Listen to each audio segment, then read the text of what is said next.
Here at World of Watches, we get a lot of questions about how should I maintain my automatic movements, what should I do when I first get the watch, and what's the best way to take care of it while I've got it. Well, today we're going to discuss a little bit of that, some of the do's, some of the don'ts to keep your mechanicals and automatics running in tip-top shape at all times.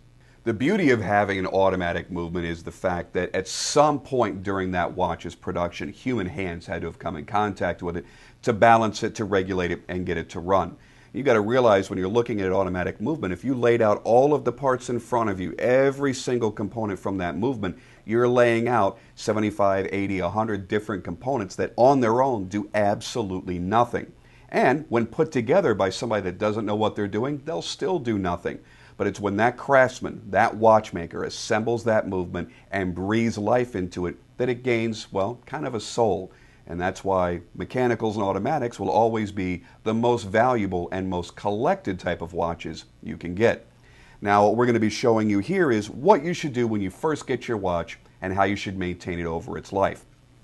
Now, as you see right here, this watch isn't running. And somebody that may be getting their very first automatic watch is going to think, well, they've only ever owned quartz watches. Oh my goodness, my battery's not working. Well, there's no battery inside. What you have is that mechanical movement with the attachment of a rotor and a set of winding gears. So if you're wearing the watch and that rotor swings back and forth or actually makes full rotations, that's one way it's going to maintain its energy level. The other way is by winding it manually by the crown. Now if you'll notice, the second hand is right there next to the minute hand. It's not moving. I give it a couple quick turns of the crown. Now I'm actually coiling up the mainspring, which is the central power source of the movement, and it comes to life. So now it's operating as it should. So when you first get your automatic watch, some people will just go, oh, just give it a few good shakes. The thing is, a few good shakes is only going to give it a little tiny bit of power. If you're wearing it and you're not an overly active person, it can actually stop on your wrist. So what I always tell people is when you first get your automatic watch out of the box, give it a good 30, 40 turns of the crown. Now, unlike a mechanical, you cannot overwind an automatic. If you've wound it and wound it and wound it and that mainspring is completely taut, there's actually a clutch that'll disengage. You could turn this all day long and not cause any damage to an automatic movement. Now, once you've done that, you want to set your time and your date. Now, one of the things that you need to be made aware of is at any time, you could have a certain gear engaged inside of this watch that you could break if you don't know what you're doing. And that comes down to the setting of your date. What happens is, various different movement calibers will engage the date gear that will turn that disc underneath to flip the next day.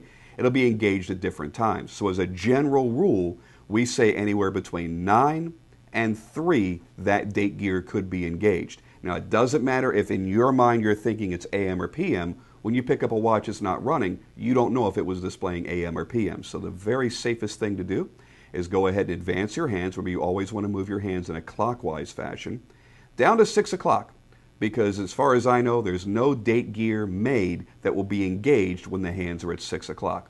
Now, once I've done that, I want to set the date. So I pull the crown back out one single click, and I want to set it to the day before my current date. That way, I can let the watch naturally go, because I don't know if this is AM or PM yet. Let's see if this is midnight or noon. That would have been midnight. Now it's engaged to the day that we currently want. Then I set my time accordingly. So if it's 9 o'clock in the morning, I simply set that, then I'm done. And that prevents you from chipping a gear inside of your watch that would have to be repaired. If you ever see your date misaligned only halfway in between the numerals at any time during the day, that means one of those teeth is either bent or chipped and will need repair. If you set it the way I showed you, you'll never have to worry about that.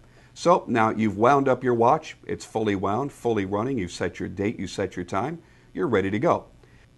Now hopefully that covered all the information you need to know to keep your automatics running in tip-top shape and accurate at all times.